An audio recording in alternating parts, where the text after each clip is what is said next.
Thanks for being flexible with me, ladies. I can't believe how we really try and stick to our schedule, and I think I get Gavin sometimes. A lot to cover. I have a kids and a boyfriend coming over soon, but I'll stay on for as long as I can. Yeah, that sounds great. There's no pressure or timeline here, and and I do want to keep this like succinct too, because we'll slice this to be together into the video, so it'll just keep going. Cool. After. So Celia, thank you so much for sharing about some of the things that you went through and just some things that you wish you had had access to. Adelia and Kiara, do you want to share about some of the impacts on relationship and maybe some of the resources or things that you wish you had access to? Sure. So I'm still with my partner. He's really been supportive throughout this whole process. He did have to learn, I don't say he did have to learn, but there were times where I would get my feelings hurt by certain things that were said, and he has been very mindful of that process. And, once I was ready to see a specialist, he's like, well, let's see, what do we have to do? What do I have to do? So I'm very appreciative for that. It did affect our relationship, especially after the ectopic though. Like I said, I didn't leave my house for a whole year. He literally, I just couldn't. And I think that was the hard part for him to understand, what's going on? It just got really bad. And the resources, yeah, it's I'm starting to see more conversations happening, which is great.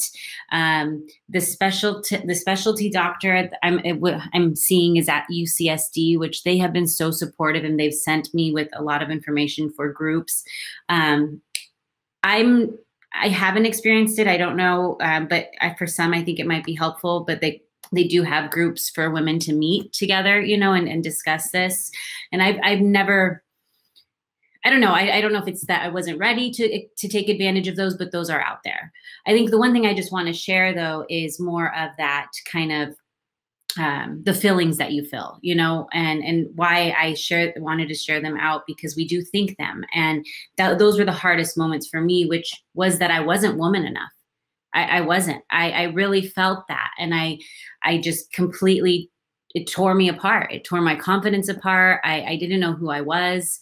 One of the things that I did do, and it was good and bad, but I ended up starting a company instead and putting all my energy into building that baby. Type of baby. Yeah, that's really what I see it. I got a dog and she helped me a lot. But and building that company did help. It really was my baby, but it also helped. It just I don't know, it just helped me evolve. I ended up closing that company down, but it was the best thing with that journey that I experienced. I got a dog and I started a company. I don't know if I suggest that for people to do, but it helped me, and yeah, that's all I can really think of right now. And yeah, I'll take it. I'll stop from here. Yeah, I appreciate that. Kiara, what do you have to say? Yeah, I think that there really needs to be more support out there and less shame and more education. I was an educated woman who didn't know who the things I experienced even were, had never even heard about them, is a problem. It's almost embarrassing. I was like, chemical pregnancy, what the fuck is that? On a topic, how is that scientifically possible? And then of course, the emotional, every emotional aspect that comes then with getting the genetic report. So you have DNA profiles of your children that will never be here. But who they would have been genetically. It's pretty trippy. One thing that helped for me was that on my what would have been the baby's birth date, Tokativity had a psychedelic leap year party, and that really, I think, helped me. I hadn't made plans on how to deal with going into that, and it was really a hard time. But it was good to at least be around other people because I may have just withdrawn. So I think that for everybody, what's comfortable to them is different. but I think having resources out there, and now I think it's really important to have somebody you can talk to. Not everybody has a family support system. It's, you know, just the other day I wanted to get out all my tears before this panel, so I went to a friend's house and we had a healthy natural journey, and ended up, you know, laughing more than crying as we enjoyed our watercolors. But it was certainly therapeutic. And I think that we need more of that. I think we need no shame. I mean, I think there needs to be no timetables. I think it's bullshit to say you're going to feel better after, you know, such amount of time. I was actually going through a chemical when I found out that my best friend of 23 years had passed. We've been best friends since we met. I was 15, he was 16. It was platonic and it was amazing.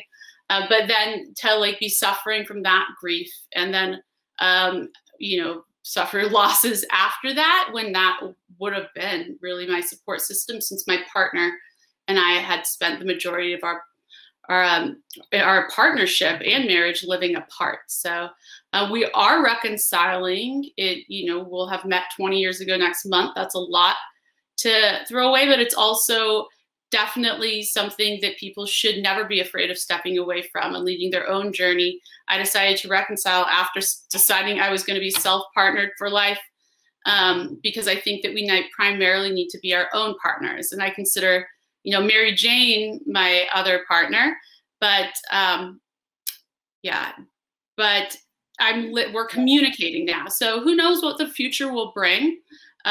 Certainly the pandemic made me rethink a lot of things, but what we really need is honest discourse and community support. Heck yes. Thank you so much for sharing. And, you know, something that really hit home for me was like the fact that I did not know I only had heard about miscarriage. That was all I knew. I didn't know about ectopic. I didn't know about chemical. I didn't know about blighted ovum. I didn't know about all of these things. And something kind of dinged for me of like, talk about natural birth control. Can we just educate everybody on pregnancy? Like children, you know, when you go through sex ed, this should be taught and talked about of like, what happens if you do get pregnant? Well, first of all, you know, there's a whole journey to even having a baby, because, you know, the way that we're raised and the way that we talk to our teenagers about sex is like, don't get pregnant, right? No one ever talks about the fact that like 1 in 4 pregnancies end. They just end, and that's not even talked about. So like, I just can't even imagine. I mean, like, as you were talking, it really got me thinking about even teenagers, right? Who like, you know, get pregnant unexpectedly and then go through a loss, really having no idea. And that's for me as an educated white woman, fully supported by family and all of that kind of stuff. And I still didn't have any idea and was very caught off guard by that. I joke about that. Like when I was trying to get pregnant the second time, I was like, why did I spend so much time and money on fucking birth control? Clearly, like there's a lot more that nobody told me. And meanwhile, my older sister at that point, I think had 7 kids. She now has 10. Wow. She had her last one at 49. And it was like, she didn't plan it. It just happened. She was like, oops. I'm like, you took all the kids in the family, like, fuck you. What the hell? And then my cousin, yeah, what the hell? You know, you used them all up.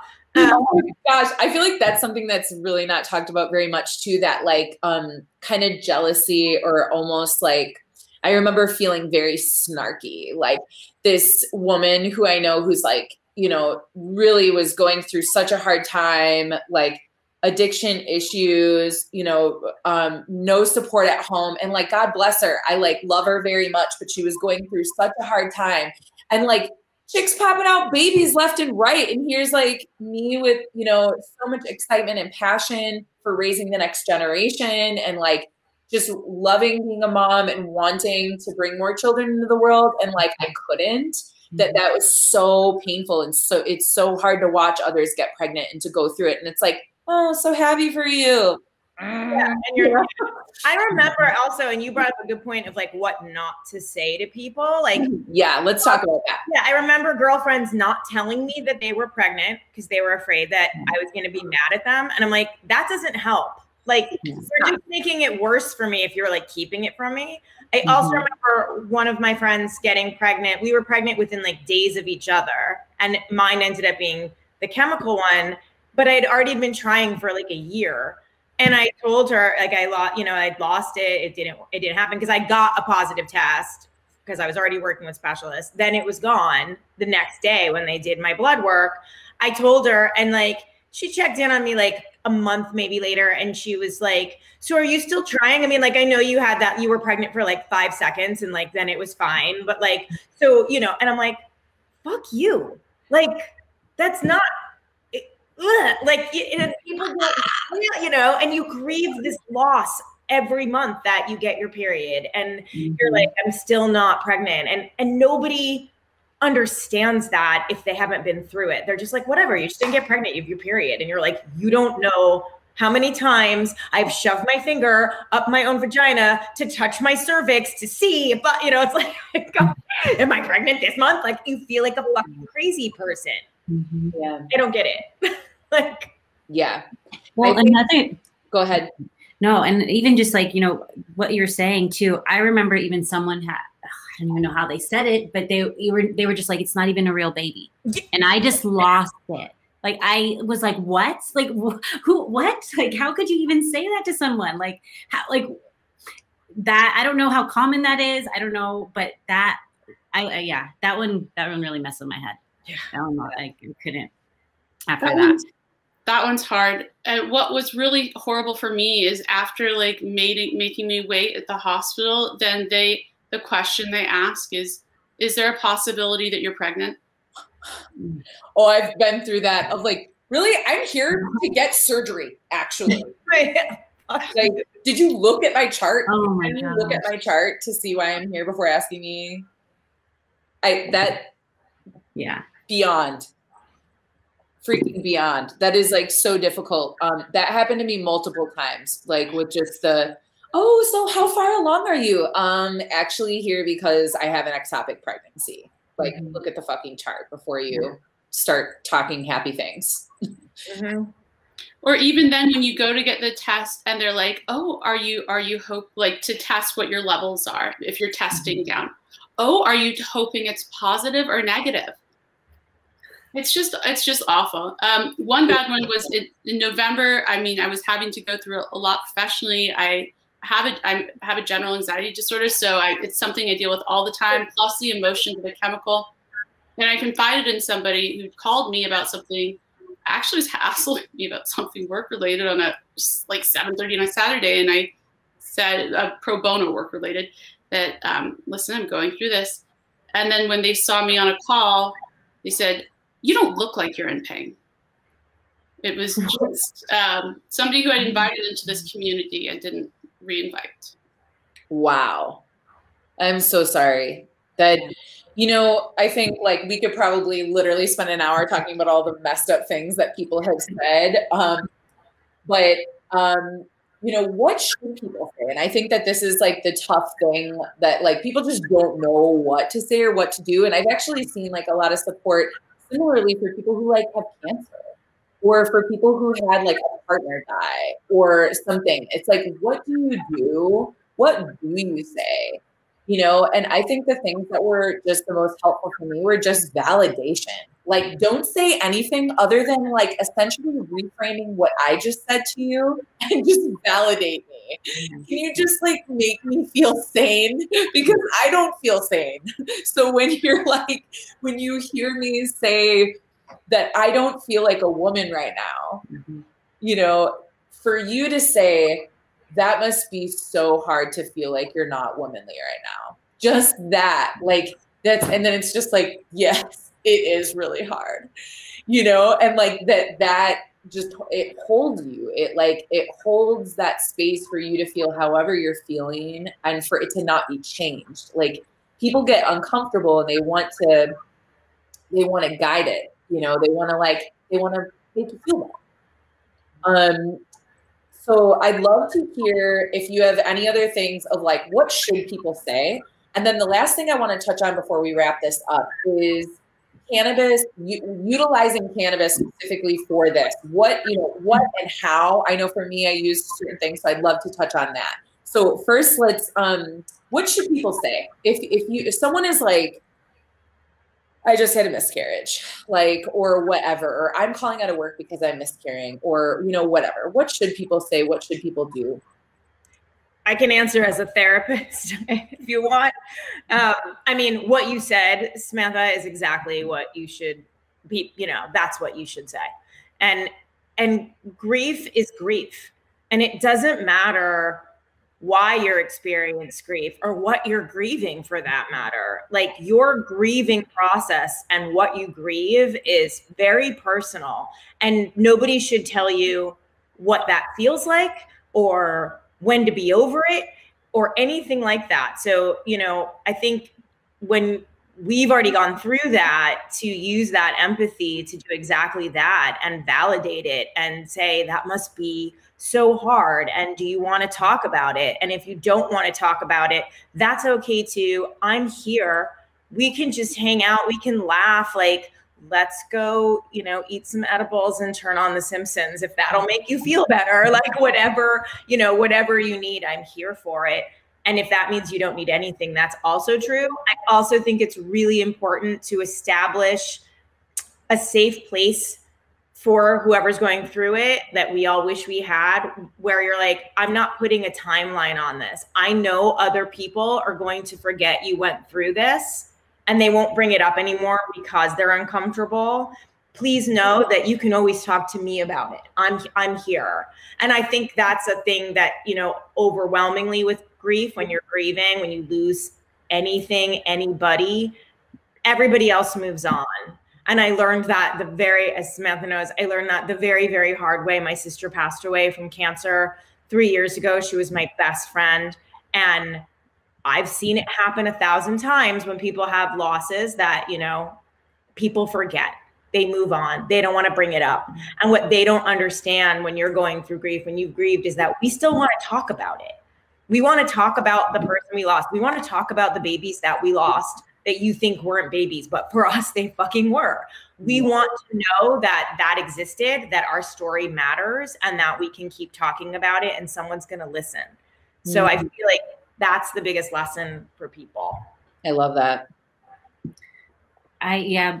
Both of you, Celia and Samantha, what you both said, I would second that, and I think also maybe just reminding them to, be gentle on themselves. It's just as simple as that, and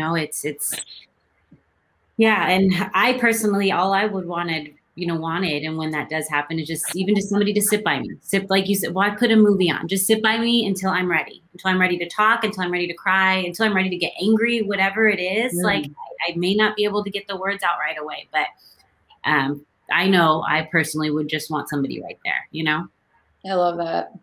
I think that's the biggest thing, just saying, I'm here. So if it's like, whatever it is, I was having a hard time, and a friend said that to me. They were just there. We just sat. They suggested a few things, and then all of a sudden, one of their suggestions was great, and it made me feel better. But they were there, and they were willing to be there in silence. They were willing to be there in tears. They were willing to be there in laughter.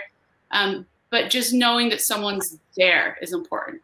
And you're lucky if someone's there. Generally, there might not be somebody there. And then it's not, it's cannabis is a great medicine, not just when somebody is there or is not there, but through all time. I think depending on your endocannabinoid system, some of us need a little more phyto support than others. Mm-hmm. Yeah, heck yeah. That's something I identified for myself. It's been interesting to think, like, why at 15, when I consumed cannabis for the first time, have I never looked back? Like, for some reason, my body just needs maybe a little bit more than, my mom, who like eats a 5 milligram edible and is stoned for 4 hours. And I'm like, I can eat 4 of these and like, do anything. So like, so speaking of cannabis, for me, you know, I was in Chicago when I went through the majority of my losses and in a prohibition state, but I was consuming cannabis. And at that time I was just smoking weed. I mean, I was just smoking weed. There wasn't really, I'd make edibles occasionally, but edibles were always really unpredictable. So for me, I was just like smoking a predictable experience. But when I moved to Oregon and then got access to cannabis and medicinal cannabis and started educating myself and having conversations and all this stuff, when I went through another ectopic pregnancy that was terminated via methotrexate, which for those of you who may not know, methotrexate is used in chemotherapy. It attacks rapidly growing cells. Literally got like an enormous shot of like bright green shit in my butt, and had a couple of those, and it like wipes you out. Like it just strips your whole body of like rapidly growing cells, which we like literally shed and regrow ourselves like every few years or whatever. We're constantly growing. Our cells are constantly growing. So it really makes you feel like crap.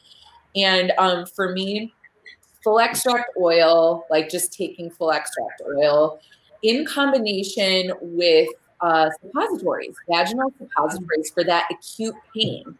I wish I had that. My God, the amount of pain I went through and the amount of opioids that I took, which praise the Lord. I mean, without them, I honestly don't know how I would have made it through all of that. But for me, those were the biggest things that helped me. So for y'all, what is your favorite form of consumption, or maybe what has been most helpful for you in your healing with cannabis use?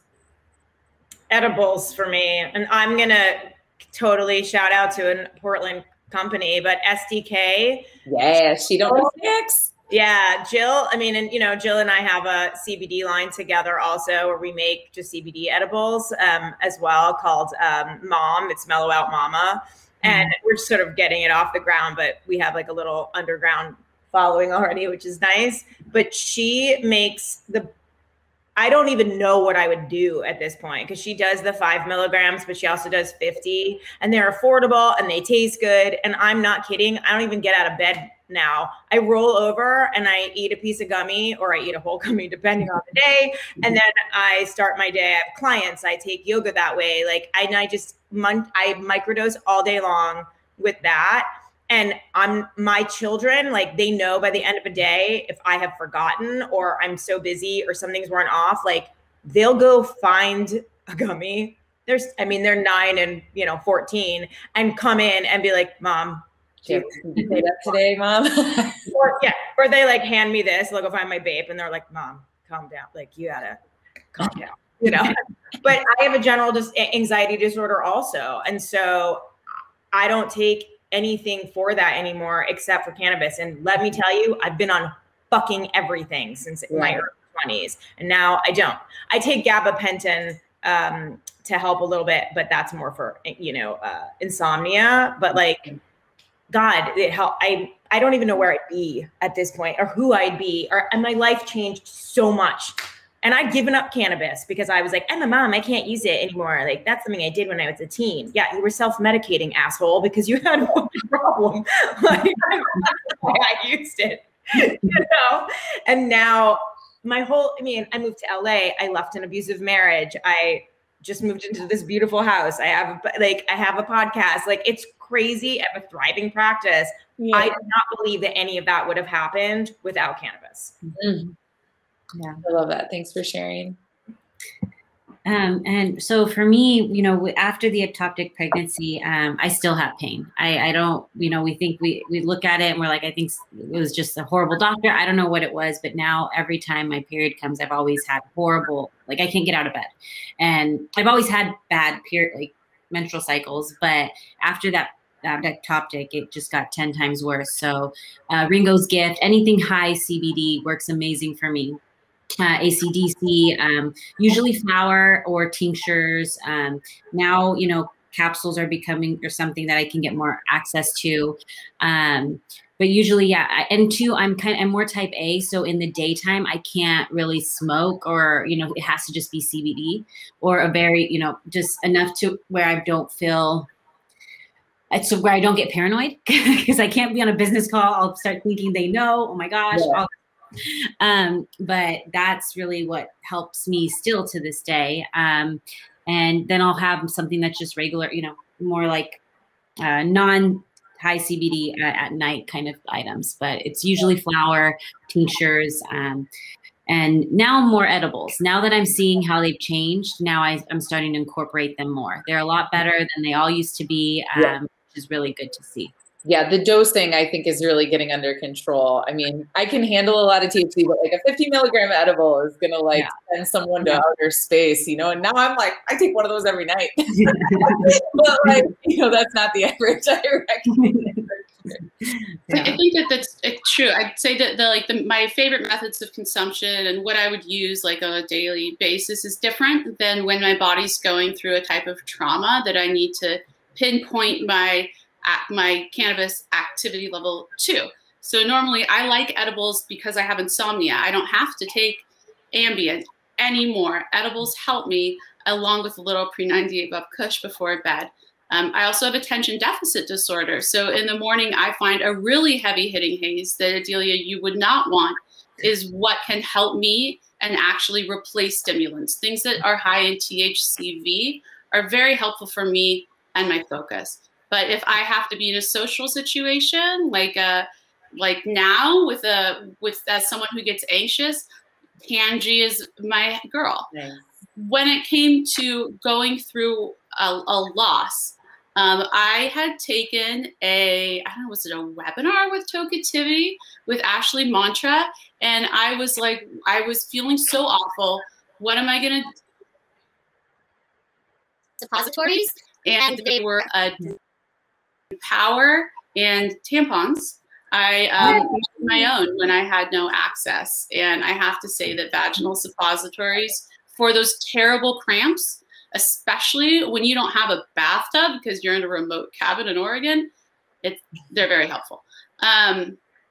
So I think that the medicine it's different depending on what you need it for. But there's no shame in DIYing your own suppositories.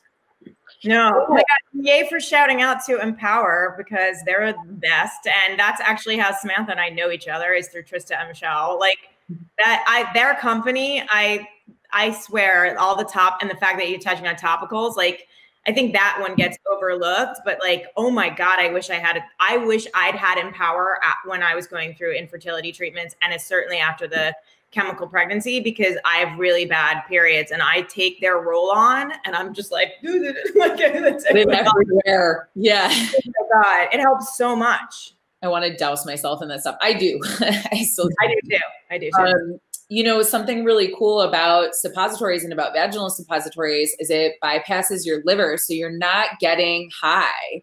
I do know that in my experience when I used high THC suppositories when I was going through my last miscarriage, and it did make me feel physically lethargic, like my muscles and like my actual body felt like kind of floppy, but like my head and my mind and you know, my brain felt sharp. But I was going through a loss, so I didn't need to be on anyway. And I would have been okay with being high. I was smoking anyway, but with the topicals or with the suppositories, that like acute, transmission of cannabinoid support to that location where there's a lot of imbalance happening because of a loss, that I find to be the number one most helpful thing. And for women who I've talked to who experience the same as well, and just for menstruation, for monthly maintenance as well, that can be very helpful. And I feel like it's very overlooked. And I can't wait to where at every dispensary there are vaginal or just suppositories, but I mean, ideally they'd be made to be pH balanced for a woman's space as well. Not just for the back door, but either way, it's like, it is just, that was mind blowing to me. That was like one of the most transformational things where I was like, this is wild. Never in a million years did I thought I could put weed in my vagina and feel better from a pregnancy loss. Like it just really had not occurred to me. So not to mention it helps with sex. Like, I mean, when those came out and I was like, wait, I can use this. It'll turn me on more. and I don't get UTIs anymore. Yeah. I'm sorry, but I was like, I'm the most prone to UTIs. Ever since I started using, I don't get them. Wow. Like one since, and it's crazy. And also, can I say I can't wait until foreplay is like all over the country, because if you guys haven't tried that from Empower, hi. Yes. Oh my gosh, their lube. It's so good. Oh my God. Oh my gosh, ladies. Thank you so much for sharing today. I so appreciate your time and energy and vulnerability. I love that our conversation just like covered so many different aspects of this. I could literally talk about it for so much longer. And, you know, this is probably the maybe 10th time that we've had a pregnancy loss discussion at Tokeativity. This will not be the last. I hope that, you know, that the wisdom that we're sharing here today helps people outside of this square rectangle situation right now. I know that it will, and just know that if you're going through a loss, or if you're scared about a loss or any of the things, that you're not alone. And, you know, Tokeativity has an amazing, thriving community of literally thousands of women who have been through stuff like this before. And you just have to reach out for help. So thank you so much for your time. And I'm so going to get into the rest of this Canna Mom event and go sesh and see what's going on in the other spaces. There is just a huge lineup today, obviously. So thank you so much, ladies. Really appreciate you. Yeah. Thank you. Much love to you. Yes. Bye. Bye.